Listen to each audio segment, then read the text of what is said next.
Hello and welcome to Look East. In the programme tonight, parents' fears over a plan to cut spending on children's centres in half. It will mean the closure of virtually all centres in Norfolk. It's just going to cause such an upheaval. It doesn't bear thinking about, really.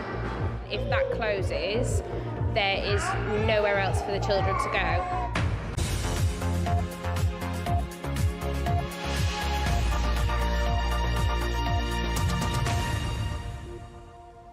Hello, first tonight, there are fears funding cuts for children's centres in Norfolk could hit parents in the most deprived communities. The centres are described by many as a lifeline and offer everything from free parenting courses to health checks and a meeting point for parents who could otherwise find themselves isolated. There are currently 53 centres in Norfolk, but that could fall to just 7, with sessions instead being offered in places like village halls and libraries.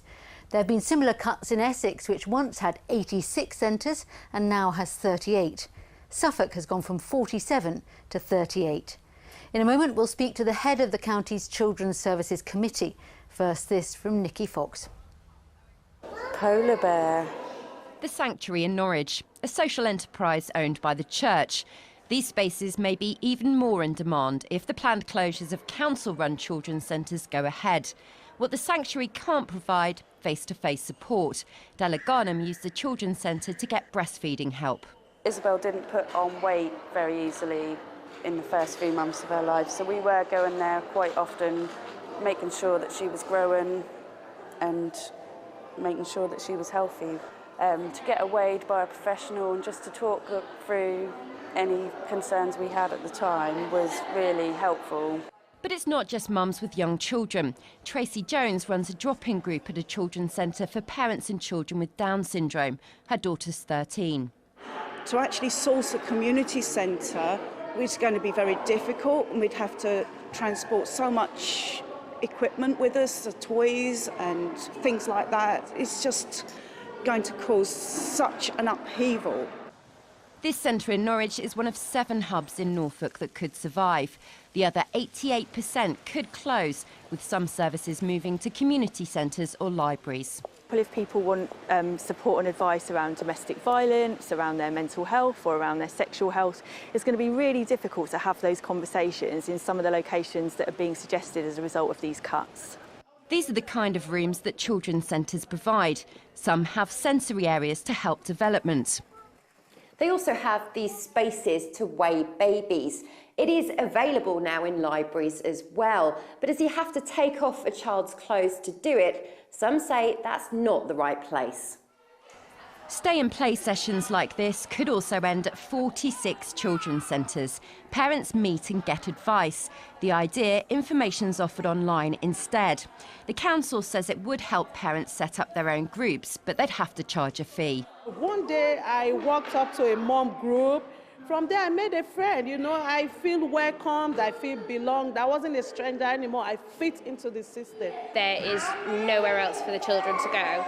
There's one other play group, but we have to pay to use it, and they close the doors after a certain amount of children. So if these close, we've got children that are just going to be sitting at home doing nothing.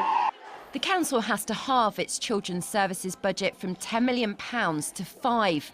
Some warn removing the centres could store up problems for the future. Nikki Fox, BBC Look East. Well, earlier I spoke to Penny Carpenter, who's chair of the Children's Services Committee on the council. She said this was not about cutting facilities, but about making them more widely available. We recognise the fact that we're actually not reaching at least 25% of the population who are in need of our services. For one reason or another, they're not engaging through the children's centres. But the opportunity here is to change the service and how we deliver it and reach more people, which is what we want to do. Isn't it, honestly, though, also about saving money, because the budget for children's centres has been cut in half this year? I would say that you are right. It is about the financial side of things, but we've got to work with what we've got. We are investing. We're still investing £5 million into this service. It's just that we realise that the service we're currently delivering may not meet the needs for modern families and children of today. The trouble is that a lot of parents and families tell us that these are lifelines for them, these children's centres, and they're devastated at the thought they might close. Believe you me, I fully understand that. I am not without feelings on this, as a mother. So I do honestly appreciate what people's feelings are about this. How do you know that people who currently go to children's centres, use them, would go to all these new little bases that you're planning in maybe libraries or village halls, if they haven't got that base that they know is there for them, and they have to look at a timetable to find out when something's going on, they might just give up? Well, you're talking about the building, and I'm talking about the service. But what I'm saying is they know where that building is. They know where to go and what to get there. But not every family has access to that particular building. So 75% of the children you're trying to help are accessing in Norfolk. Yes. How can you be sure that that figure won't drop under your new proposals? I don't think it will drop, because it's about the service. It's the service to children and families. And we can have that service anywhere within the community. So if you're a parent with a baby at the moment who goes to a children's centre, meets other parents, gets support, breastfeeding, weighs their baby, you can be guaranteed that under the new system you would still be able to do that near to your house. I think it'd be easier for them because it will be nearer, because there's more coverage, the travelling times.